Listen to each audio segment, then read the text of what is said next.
दोस्तों, स्वागत है आपका आज की बेहद बड़ी और महत्वपूर्ण खबरों में। आज हम आपको लॉकडाउन 5 व देश भर से जुड़ी तमाम खबरों को बताने वाले हैं। दोस्तों, अनलॉक 1 को खत्म होने में अब कुछ ही दिन बचे हैं। उसके बाद अनलॉक 2 की भी शुरुआत हो जाएगी। चलिए इसी के साथ बढ़ते हैं आज की हेडलाइंस की तरफ, जहां आगे आप देखेंगे महामारी के बढ़ते कहर के बीच क्या देश में फिर से लग सकता है लॉकडाउन। आगे जानेंगे इस पूरी खबर को। साथ ही 26 जून को 1 करोड़ लोगों को रोजगार देकर रिकॉर्ड बनाएंगे यूपी सीएम योगी आदित्यनाथ। जानने के लिए बने रहिए हमारे साथ वीडियो के अंत तक। इसके अलावा लद्दाख के देपसांग में नया मोर्चा खोलने की तैयारी में चीन, लगातार सैन्य शक्ति बढ़ा रहा चीन। आगे जानेंगे इस खबर की पूरी रिपोर्ट। साथ ही देखेंगे कोरोना के लक्षण वाले एक व्यक्ति का टेस्ट होगा। दिल्ली के हर घर को स्क्रीन करने की तैयारी। आगे जानेंगे इस पूरी खबर को। और जनता पर पड़ेगी महंगाई की मार। अब की बार पेट्रोल डीजल जा सकता है 100 के पार। जानेंगे इस खबर की पूरी रिपोर्ट। साथ ही साथ अनलॉक होते ही तेजी से बढ़ते चले गए कोरोना केस। अब हर दिन करीब 15,000 नए मरीज। आगे हम आपको इस खबर की पूरी रिपोर्ट दिखाएंगे, लेकिन उससे पहले दोस्तों वीडियो को लाइक जरूर करें। आपका एक लाइक करना ही हमारी मेहनत का फल होता है, तो लाइक करना बिल्कुल भी ना भूलें। बिना देरी किए लिए चलते हैं आपको आज की सबसे पहली खबर की तरफ। पहली बड़ी खबर निकल कर आ रही है, महामारी के बढ़ते कहर के बीच क्या देश में फिर से लग सकता है लॉकडाउन। देश में कोरोना वायरस के मरीजों की संख्या 4,56,000 से अधिक हो गई है। पिछले 24 घंटे में 15,968 नए संक्रमितों का पता चला है। लोगों के मन में यह सवाल उठ रहा है कि क्या देश में फिर से लॉकडाउन लगाना पड़ सकता है। तमिलनाडु में कोरोना वायरस का खतरा बढ़ता जा रहा है। इसे देखते हुए देश की कई राज्य सरकारों ने कई शहरों में लॉकडाउन लगा दिया है। इसके बाद पूरे देश में लॉकडाउन के कयास तेज हो गए हैं। चेन्नई में 19 से 30 जून तक लॉकडाउन लागू है। गुवाहाटी में भी मंगलवार से 14 दिन का लॉकडाउन लागू कर दिया गया है। अब बेंगलुरु में कोरोना की रफ्तार बढ़ने से फिर से लॉकडाउन लागू किए जाने पर विचार शुरू हो गया है। आपको बता दें कि देश में केंद्र सरकार और गृह मंत्रालय ने लॉकडाउन लगाने पर कोई आधिकारिक बयान नहीं दिया है। फिलहाल केंद्र सरकार की ऐसी कोई योजना नहीं है। हालांकि कई राज्य सरकारें संक्रमण के बढ़ते खतरे को देखते हुए लॉकडाउन का सहारा ले रही हैं। कर्नाटक के स्वास्थ्य मंत्री बी श्यामुलू ने कहा कि अगर कोरोना के मामले इसी रफ्तार से बढ़ते रहे तो बेंगलुरु में फिर से लॉकडाउन लागू किया जा सकता है। लद्दाख के देपसांग में नया मोर्चा खोलने की तैयारी में चीन, लगातार सैन्य शक्ति बढ़ा रहा चीन। दोस्तों, आपको बता दें पूर्वी लद्दाख के कुछ नए हिस्सों में चीन की ओर से लामबंदी की जा रही है। इससे यह संकेत मिलता है कि चीन की peoples liberation army Daulat Beg और देपसांग सेक्टरों में नया मोर्चा खोल सकती है। इंडिया टुडे के सूत्रों का कहना है कि आंकड़ों से इस बात की पुष्टि हुई है कि पूर्वी दौलत बेग ओल्डी में चीनी लामबंदी की जा रही है। जून महीने में चीनी बेस के पास कैंप और वाहन देखे गए हैं। चीन की ओर से ये बेस 2016 से पहले ही बनाए गए थे, लेकिन इस महीने सैटेलाइट तस्वीरों से पता चला है कि यहाँ पर नए शिविरों और वाहनों के लिए ट्रैक बनाए गए हैं। जमीनी ट्रैकिंग के जरिए भी इसकी पुष्टि हो चुकी है। भारत ने मई के अंत में ही भांप लिया था कि चीन देपसांग में लामबंदी कर सकता है और तभी से इस क्षेत्र में अपनी मौजूदगी पुख्ता कर ली थी। देपसांग वो इलाका है जहां पर चीन की सेना ने 2013 में घुसपैठ की थी। इससे पहले दोनों देशों के बीच कोर कमांडर स्तर की बातचीत हुई थी। इस बातचीत में भारत ने साफ कह दिया है कि हालात तभी सुधरेंगे जब चीन वापस 5 मई वाली स्थिति पर लौटेगा। इससे पहले 22 जून को गलवान घाटी के मोल्डो में दोनों तरफ के कोर कमांडरों की 11 घंटे तक बैठक हुई थी। 26 जून को 1 करोड़ लोगों को रोजगार देकर रिकॉर्ड बनाएंगे यूपी सीएम योगी आदित्यनाथ। दोस्तों, आपको बता दें मुख्यमंत्री योगी आदित्यनाथ 26 जून को एक साथ 1 करोड़ लोगों को रोजगार देकर नया रिकॉर्ड बनाएंगे। प्रधानमंत्री नरेंद्र मोदी की मौजूदगी में ये रोजगार दिया जाएगा। एक साथ 1 करोड़ से ज्यादा लोगों को रोजगार देने वाला उत्तर प्रदेश देश का पहला राज्य होगा। इसी दिन एमएसएमई इकाइयों को कर्ज भी दिया जाएगा। मुख्यमंत्री ने मंगलवार को अधिकारियों के साथ बैठक कर इसकी समीक्षा की। प्रधानमंत्री ने कार्यक्रम की स्वीकृति दे दी है। लॉकडाउन के बाद से प्रधानमंत्री पहली बार किसी राज्य से जुड़े ऐसे किसी आयोजन में शिरकत करेंगे। मुख्यमंत्री ने इसके लिए राज्य में प्रवासी कामगारों के आने के साथ ही स्किल मैपिंग का काम कराना शुरू करा दिया था। प्रदेश सरकार के पास 36 लाख प्रवासी कामगार का पूरा डेटा बैंक मैपिंग के साथ तैयार है। योगी सरकार इन कामगारों को MSME, expressway, highway, UPEIDA, MNREGA आदि क्षेत्रों में बड़े पैमाने पर रोजगार से जोड़ भी चुकी है। अब ये आंकड़ा 1 करोड़ के पार पहुंचने वाला है। प्रदेश में एमएसएमई इकाई से क्षमता बढ़ाने और खुद को तकनीकी रूप से अपग्रेड करने के लिए 5 मई को 57,000 से अधिक इकाइयों को ऑनलाइन लोन दिया गया। 26 जून के कार्यक्रम में भी एमएसएमई को लोन दिया जाएगा। सबसे बड़ा कोविड केयर सेंटर कल से होगा शुरू। आईटीबीपी ने संभाली कमान। दिल्ली के राधा स्वामी व्यास छतरपुर में भारत तिब्बत सीमा पुलिस की टीम ने 10,000 से भी ज्यादा बिस्तरों वाले प्रस्तावित कोविड केयर सेंटर का जिम्मा संभाल लिया है। 26 जून से शुरू होने वाले राजधानी के इस विशाल कोविड केयर सेंटर के संचालन की नोडल एजेंसी के तौर पर आईटीबीपी ने बुधवार को कार्यभार संभाल लिया है। आईटीबीपी के अनुभवी डॉक्टरों और प्रशासकों की टीम ने बुधवार सुबह राधा स्वामी व्यास छतरपुर के इस केंद्र में आकर युद्ध स्तर पर तैयारियां शुरू कर दी हैं। आईटीबीपी की टीमों ने दिल्ली सरकार और जिला प्रशासन के अधिकारियों और आश्रम के अलग अलग अधिकारियों के साथ लगातार बैठकें की। दिल्ली जल बोर्ड और बिजली विभाग के भी अधिकारी इस मौके पर मौजूद रहे। साउथ दिल्ली म्युनिसिपल कॉरपोरेशन के स्टाफ भी बैठक में शामिल थे। फिलहाल 26 जून से लगभग 2000 बेड की क्षमता वाला सेंटर शुरू कर दिया जाएगा।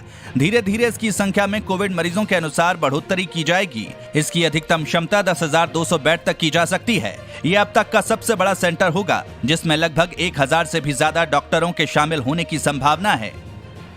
अनलॉक होते ही तेजी से बढ़ते चले गए कोरोना केस। अब हर दिन करीब 15,000 नए मरीज।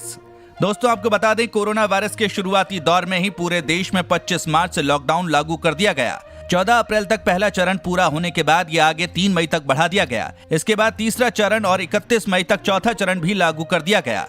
1 जून से 30 जून तक देश में लॉकडाउन का 5वां चरण चल रहा है, लेकिन कंटेनमेंट जोन को छोड़कर बाकी इलाकों में लगभग सभी प्रकार की गतिविधियां खोल दी गई हैं। यानी इसी दौरान अनलॉक 1 भी लागू हो गया है। देश जहां सड़कों और बाजारों में निकल आया है, वहीं अस्पतालों में कोरोना मरीजों की संख्या में तेजी से इजाफा हुआ है। 31 मई को देश में कुल कोरोना मरीजों की संख्या 1,82,143 थी, जबकि 5,164 लोगों की मौत हुई थी। इसके बाद 1 जून से देश भर में अनलॉक 1 लागू हो गया। सड़कों पर वाहन चलने लगे, टैक्सी, ऑटो, ई रिक्शा में लोग नजर आने लगे, बाजार भी खुल गए, लोग ऑफिस भी जाने लगे, जगह जगह भीड़ नजर आने लगी। कई जगह लॉकडाउन गाइडलाइंस का खुला उल्लंघन भी देखा गया। इस सब के बीच कोरोना के केस में दिन प्रतिदिन इजाफा होता गया। जून के 24 दिन के आंकड़े देखे जाएं तो इस दौरान अनलॉक लागू रहा और देश में कुल कोरोना मरीजों की संख्या में 2,74,000 से ज्यादा की बढ़ोतरी हो गई है। साथ ही चीन ने नेपाल के 10 इलाकों पर किया कब्जा। नदियों का रुख मोड़कर नेपाली जमीन पर किया अतिक्रमण। चीन नेपाल की जमीन हथियाने की फिराक में जुटा है। वो तिब्बत में सड़क निर्माण के नाम पर नेपाली भूमि पर अतिक्रमण कर रहा है। भविष्य में उसकी इन क्षेत्रों में सीमा चौकी भी बनाने की योजना है। नेपाल सरकार की गोपनीय रिपोर्ट से ये खुलासा हुआ है।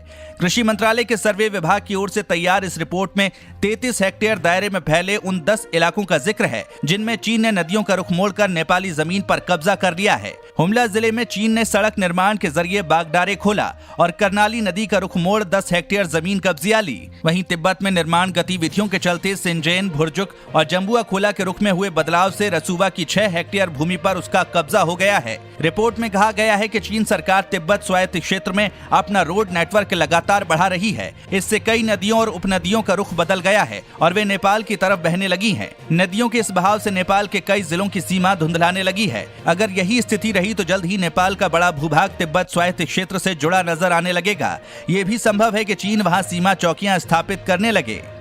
दोस्तों, आगे और भी बड़ी खबरें बाकी हैं। वीडियो में हमारे साथ बने रहिए। उससे पहले अगर ऐसी ही खबरें रोजाना पाना चाहते हैं तो अभी चैनल को सब्सक्राइब करके बेल के आइकॉन को जरूर ऑन करें। जनता पर पड़ेगी महंगाई की मार। अब की बार पेट्रोल डीजल जा सकता है 100 के पार। दिल्ली में डीजल की कीमत पेट्रोल से ज्यादा हो गई है। देश में पेट्रोल डीजल के दाम करीब 18 दिन से लगातार बढ़ रहे हैं। जानकारों का कहना है कि ये गति ऐसे ही जारी रही तो पेट्रोल डीजल के भाव 100 रुपए को भी पार कर सकते हैं। बुधवार को डीजल के दाम में 48 पैसे की बढ़ोतरी हुई। अब दिल्ली में 1 लीटर डीजल की कीमत 79 रुपए 88 पैसे प्रति लीटर हो गई है। ये लगातार 18वां दिन है जब डीजल के भाव बढ़े हैं। हालांकि ये स्थिति सिर्फ दिल्ली में है। देश के बाकी हिस्सों में अभी भी पेट्रोल के मुकाबले डीजल का रेट कम है। दिल्ली में बढ़ी कीमत का एक कारण वैट भी है। दिल्ली सरकार ने लॉकडाउन के दौरान डीजल पर वैट की दर को बढ़ा दिया था। कैसे खोलें जनधन खाता, जानिए क्या है फायदे और चाहिए कौन से जरूरी डॉक्यूमेंट्स। मोदी सरकार ने अपने पहले कार्यकाल में प्रधानमंत्री जनधन योजना की शुरुआत की थी। इस योजना के तहत देश के गरीबों का खाता जीरो बैलेंस पर बैंक, पोस्ट ऑफिस और राष्ट्रीयकृत बैंकों में खोला जाता है। जिन खातों से आधार कार्ड लिंक होगा उन्हें 6 महीने बाद ओवरड्राफ्ट सुविधा, 2 लाख रुपए के दुर्घटना बीमा कवर, लाइफ कवर के साथ कई सुविधाएं दी जाती हैं। जनधन खाता योजना के तहत अब तक देश भर में 38 करोड़ से ज्यादा खाते खुल चुके हैं। सरकार आगे भी इस खाते के जरिए गरीबों की मदद कर सकती है। जनधन खाते के कई फायदे भी हैं और इसे खुलवाना भी आसान है। अगर आप नया जनधन खाता खुलवाना चाहते हैं तो नजदीकी बैंक में जाकर आसानी से खाता खुलवा सकते हैं। इसके लिए आपको बैंक में एक फॉर्म भरना होगा। उसमें अपनी पर्सनल जानकारी जैसे नाम, मोबाइल नंबर, बैंक ब्रांच का नाम, आवेदक का पता, नॉमिनी, व्यवसाय, रोजगार और सालाना आय, आश्रितों की संख्या, एसएसए कोड या वार्ड नंबर, विलेज कोड या टाउन कोड भरना होगा। अगर आप अपना जनधन खाता खुलवाना चाहते हैं तो आपके पास Aadhaar card, passport, driving licence, PAN card, voter card, NREGA job card, gazetted officer द्वारा जारी लेटर जिस पर खाता खुलवाने का अटेस्टेड फोटो लगा हो, इनमें से किसी भी एक डॉक्यूमेंट का होना जरूरी है। इसी के साथ कोरोना के लक्षण वाले एक व्यक्ति का टेस्ट होगा। दिल्ली के हर घर को स्क्रीन करने की तैयारी। देश की राजधानी में कोरोना संक्रमण को काबू करने के लिए बड़े पैमाने पर स्क्रीनिंग प्रोसेस शुरू हो रहा है। सीएम अरविंद केजरीवाल के मुताबिक 30 जून तक कंटेनमेंट जोन्स के सभी घरों की स्क्रीनिंग कर ली जाएगी। 6 जुलाई तक दिल्ली के हर घर को स्क्रीन करने का प्लान है। ये कवायद नए कोविड रिस्पांस प्लान के तहत है, जो केंद्रीय गृह मंत्री अमित शाह संग सीएम की पिछले हफ्ते हुई बैठकों में बना। दूसरी तरफ आईसीएमआर ने अपनी कोविड-19 टेस्टिंग स्ट्रेटेजी बदल दी है। अब देश के हर हिस्से से सभी सिम्टोमेटिक व्यक्तियों का टेस्ट करने का फैसला लिया गया है। अभी तक सिम्टोमेटिक केसेस की टेस्टिंग होती थी, मगर उसके लिए कई नियम थे, जैसे अस्पतालों, कंटेनमेंट जोन्स और हॉटस्पॉट्स में रहने वालों, कंफर्म केस के कॉन्टैक्ट्स, हेल्थ केयर वर्कर्स और इंटरनेशनल ट्रैवल हिस्ट्री वालों की टेस्टिंग हो रही थी। अब लक्षण दिखने पर कोरोना टेस्ट कराया जा सकता है। अरविंद केजरीवाल ने केंद्र सरकार से की अपील तो अमित शाह ने याद दिलाया 3 दिन पहले लिया गया था फैसला। केंद्रीय गृह मंत्री अमित शाह ने मंगलवार को दिल्ली के मुख्यमंत्री अरविंद केजरीवाल के इस दावे का विरोध किया कि राष्ट्रीय राजधानी में कोविड-19 के लिए नया अस्पताल बनाया जा रहा है। शाह ने कहा कि 10,000 बिस्तरों वाले केंद्र को 26 जून तक संचालित करने का निर्णय 3 दिन पहले लिया गया था। शाह ने सिलसिलेवार ट्वीट में कहा कि कोविड-19 के रोगियों के लिए 1,000 बिस्तर का पूर्ण अस्पताल बनाया जा रहा है, जिसमें 250 आईसीयू बिस्तर होंगे। उन्होंने कहा कि यह अस्पताल अगले 10 दिनों में तैयार हो जाएगा और सशस्त्र बल इसे संचालित करेंगे। उन्होंने कहा कि केजरीवाल जी 3 दिन पहले हमारी बैठक में इस पर निर्णय किया जा चुका है और गृह मंत्रालय ने दिल्ली के राधा स्वामी सत्संग में 10,000 बिस्तर वाले कोविड देखभाल केंद्र को संचालित करने का काम आईटीबीपी को सौंप दिया है। काम तेजी से जारी है और केंद्र का बड़ा हिस्सा 26 जून तक शुरू हो जाएगा। केजरीवाल ने शाह को पत्र लिखकर 10,000 बिस्तर वाले केंद्र का निरीक्षण करने और आईटीबीपी तथा सेना के चिकित्सकों और नर्सों को केंद्र में तैनात करने का आग्रह किया था, जिसके बाद शाह ने दावे का विरोध किया। केजरीवाल ने ट्वीट किया, देश की सेना, चिकित्सक, सामाजिक संगठन, केंद्र सरकार और दिल्ली सरकार सभी एकजुट होकर दिल्ली के लिए काम कर रहे हैं। उन्होंने कहा कि मुझे विश्वास है कि हम सब मिलकर कोरोना को हरा देंगे। इन कठिन परिस्थितियों में दिल्ली सरकार और दिल्ली के लोगों का सहयोग करने के लिए आपको धन्यवाद। आपको हमारी मुख्य समाचार की वीडियो कैसी लगी, हमें कमेंट करके जरूर बताएं।